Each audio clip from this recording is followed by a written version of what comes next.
अब कुरो गरौँ एउटा विषयको। यो अक्सर सोधिने प्रश्नहरूमध्ये एक हो। सायद यस प्रश्नलाई अस्कर अवार्ड नै दिनुपर्छ जस्तो छ।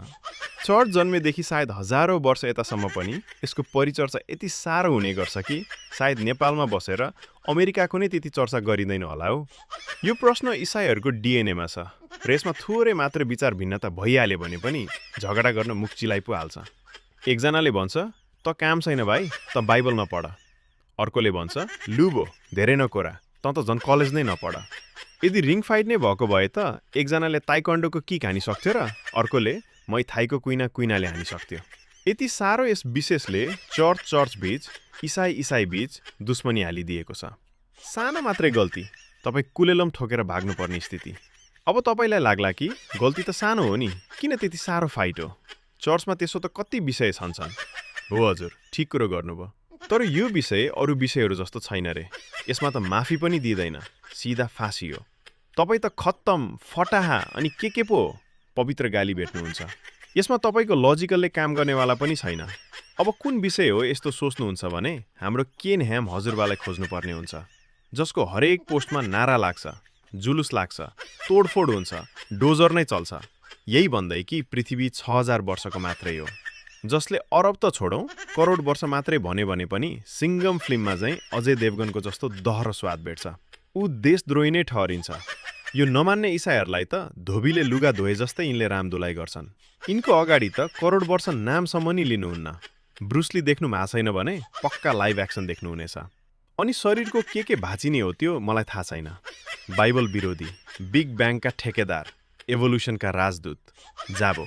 उत्पत्ति 1 लाई हुबहु स्वीकार गर्न नसक्नेले येशूको पुनरुत्थानको कुरा गर्ने हो। केन ह्याम बाजेले यसरी पवित्र गाली गर्छन्। म उनको हर पोस्ट हेर्दा छक्क पर्छु कि यिनले कसैलाई पनि छोड्दैनन्। उनको हिसाबले एक सच्चा इसाई 6000 हुन्छ, हुनै पर्छ।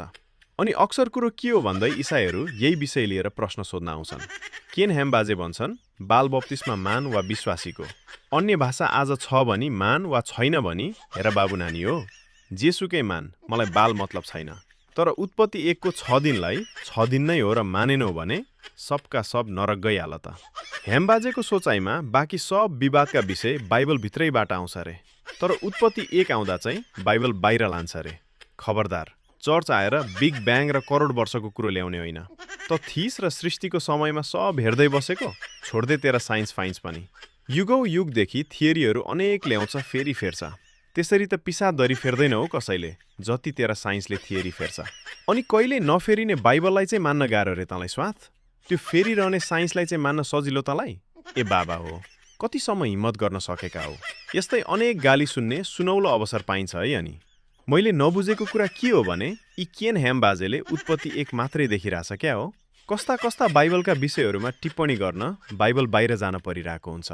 बाल बप्तिस्माको लागि चर्च परम्परा, अन्य भाषाका लागि सांस्कृतिक परिवेश र यहुदीका अन्य पुस्तकहरू आदि। तर यी ह्याम बाजेलाई फुर्सद कहाँ पो छ र? थेगो नै पृथ्वी 6000 हो हेर भाइ, धेरै जान्ने कुरो नगर हेर मेरो अगाडि। यति भनेर आफ्नो पुरै जीवन बिताए। कहिले क्रिएसन म्युजियम बनाएको छ, कहिले आर्क इन्काउन्टर बनाएको छ। उनको हरेक पोस्टमा लगभग यी विषयहरू नै बढी भेटिन्छ। उस्तै परे आफ्नै पनातिको बिहेको निम्तोमा पनि यो पृथ्वी 6000 वर्ष हो भनेर लेख्न बेर लाउन्न। केन ह्याम्बा जस्ता अरू पनि छन् जो यही विषयलाई लिएर ताण्डव मचाउँछन् र लङ्का जलाइदिन तयार हुन्छन्। अब उत्पत्ति 111 को बारे जतिसुकै कुराकानी गरे पनि यिनीहरूलाई पच्दैन। यति हो कि इसाई हो भने 6000, बस चुप, नत्र गएर नरकको आगो ताप। म केही बोलिन। यो यस्तो डिबेट हो नि जहाँ तर्कले होइन थर्कले जित्छ। थर्काउने काम गर्छन् बुढाहरू हो नि। कसैलाई के को धन्दा, केन ह्याम बाजेलाई पृथ्वीकै धन्दा। ल यति भनेर म चाहिँ बिदा भएँ है त। अब आउने परिणामहरू 50%ले आमेन भाइ सत्य बोल्यो भनेछन्, 30%ले यो त कम्प्रोमाइज क्रिस्चियन हो भनेर लामो थिसिस लेख्नेछन्, 15%ले केन ह्याम बाजेले देखे भने भनेर तिमीलाई वार्न गर्नेछन्, 5%ले सिधै त अब एक्सकम्युनिकेटेड लेख्नेछन्। सबैको रिप्लाई एउटै लेखिदिन्छु, म केही बोलिनँ। तर पृथ्वी गोलो छ भनेर पनि त बाइबलमा लेखिएको छैन नि हजुर। फेरि थर्काउनुहुन्छ?